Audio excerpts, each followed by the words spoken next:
মানে পরিবার ভিন্ন ভিন্ন, গোবিন্দ অভিন্ন, এই তো ঠিক আছে না, কোনো অসুবিধা নেই। তাহলে দেখো, কিছু মানুষ মনে করে আমি সিদ্ধি হয়ে গেছিলাম, আমি ওয়েস্ট করে আছি। আচ্ছা মা, আমি তোমার হাতে খাই না, ও তোমার হাতে খাই না, সে তোমার হাতে খাই না, ও খায়, ঠিক আছে মা, তুমি খাও। ফল দিলে খাও না, জল দিলে খাও না, খেতে দিলে খায় না, নানা সমস্যা আছে। আচ্ছা বিচারিত দিতে দিয়েছে, অনেক কারণে গ্রহণ করে না, ঠিক আছে, সেবা পায়। এবার আমরা একটা ছোট্ট কথা বলতে, যাদের সঙ্গে তোমার সেবার লেনদেন নেই, তারা যদি তোমার টাকা দেয় না, টাকা দিয়ে না অসুচিত টাকা দিতে পারো, যারা সেবা নাও না সে তো অসুচিত, মানে অনধিকারী, কখনো অনধিকারী, কখনো অসুচিত না, মানে অযোগ্য, ওরা সেবা গ্রহণ করা যাবে। একটা লোককে দেখা, যার হাতে গোবিন্দ সেবা করেনি, যখন একজনকে দেখা যার হাতে গোবিন্দ সেবা করে, আমরা বোঝে না, তা করবে আমার উপর। কার হাতে গোবিন্দ সেবা করে না বলো? কার হাতে গোবিন্দ সেবা করে না? তোমার বাড়িতে গোবিন্দ সেবা করে না? তোমাদের প্রত্যেকের ঘরে গোবিন্দ আছে তো? না নেই? নাইটো রাখনি? কৃষ্ণ ছবি আছে তো একটা। তো কৃষ্ণকে সেবা কে দে? তোমার কৃষ্ণকে সেবা কে দে? আরেক ঘরের মহিলা এসে দেয় না, তুমি দাও। যদি দাও তাহলে তোমার কৃষ্ণের সেবা তুমিই দাও। ভগবান কি বলেছে? তুমি যখন নিবেদন করো, আমি দৃষ্টিতে গ্রহণ করি, আর ভক্তের জিহ্বাগ্রে সেটা গ্রহণ করি। দৃষ্টিতে অনুমোদন করি আর জিহ্বাগ্রে,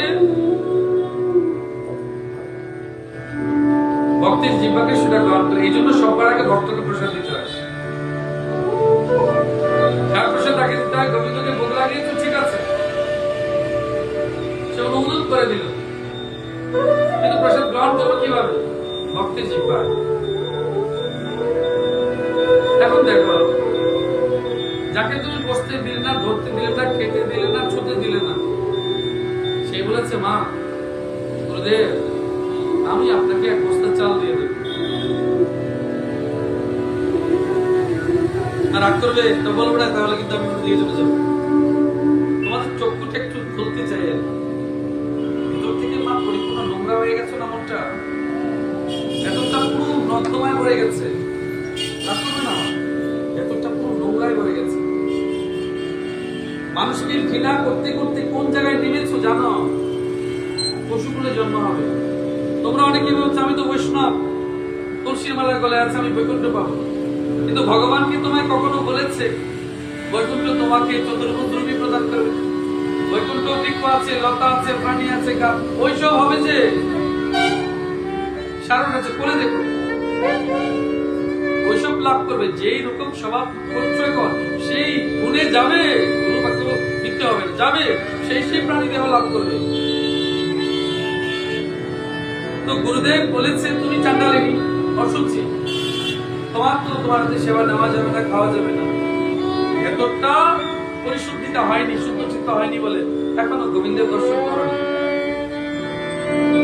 তো কি বলেছে? চালের বস্তা নেওয়া যাবে, তোমাকে নেওয়া যাবে। টাকার বস্তা নেওয়া যাবে, তোমাকে নেওয়া যাবে না।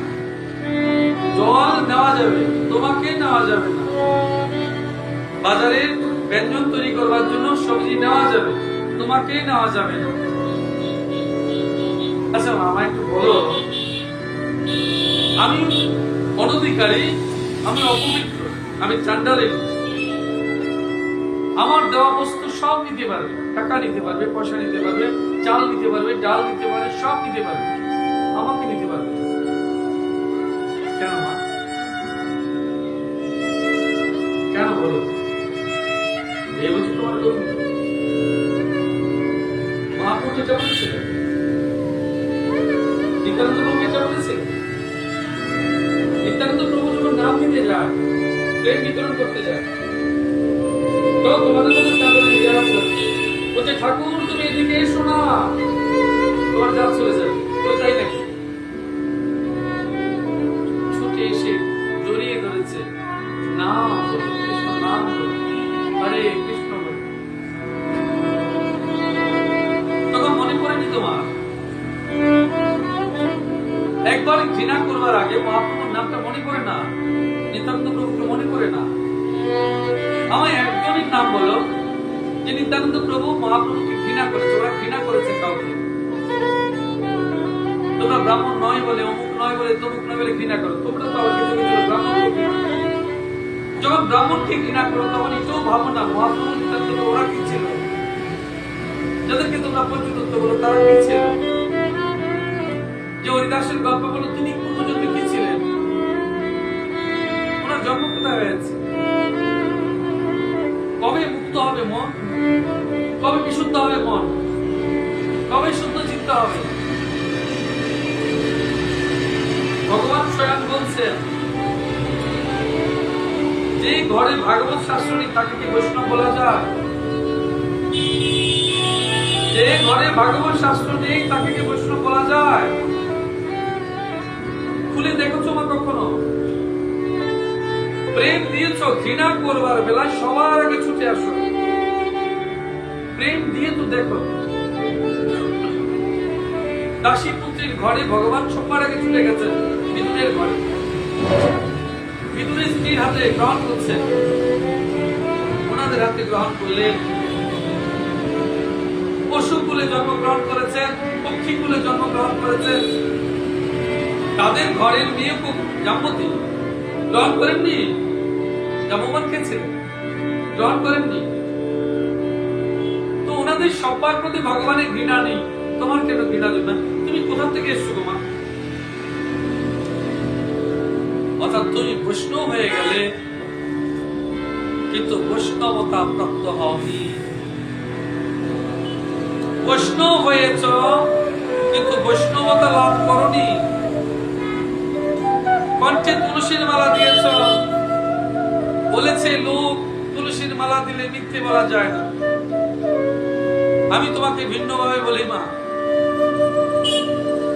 আমি যা মিথ্যে বলি তা শুদ্ধ হয়, যা গ্রহণ করেছি তা শুদ্ধ হয়, যা পার করছি তা শুদ্ধ হয়ে যায়। আর যে সমস্ত লোক আমার সামনে আসে ওই তুলসীকে দেখে ভয়ে তারা মিথ্যাকে সত্য করে বলে, মিথ্যা বলে না তারা সত্য বলে, সত্য বলবার জন্য দিয়েছে। তুলসীর মালা দিলে মিথ্যা বলা যাবে না তা নয়, তুলসীর মালায় দিয়েছ জগৎ যেন সত্য বলে। সত্যের পথকে জানানোর জন্য, সত্যের পথে যাওয়ার জন্য, এই দেহকে শুদ্ধ করবার জন্য তুমি শুধুমাত্র নিমিত্ত রূপ তো হয়, এই নিমিত্ত রূপ হয়ে কাজ করবার জন্য তুলসীর মালা দিয়েছ। আর ভগবান কৃষ্ণ প্রিয়া বারবার তোমায় মনে করাচ্ছে তুলসী বিনে তুমি তো বড় ধার্মিক সাধু বৈষ্ণব, ভগবান তোমার হাতে গ্রহণ করে না মা, যতক্ষণ না তুমি তুলসীকে দিয়ে নিবেদন না করছো। তো তোমার দেওয়া নিবেদিত বস্তু বিনে তুলসী গ্রহণ কেন করে না? কারণ তুলসী কৃষ্ণ প্রিয়া বলে তাকে দিলেই দেখলেই গ্রহণ করে। তুমিও কণ্ঠে তুলসী এই কারণেই দিয়েছ এই দেহ গোবিন্দের চরণে নিবেদিত হওয়ার জন্য। বলো রাধে রাধে, রাধে রাধে।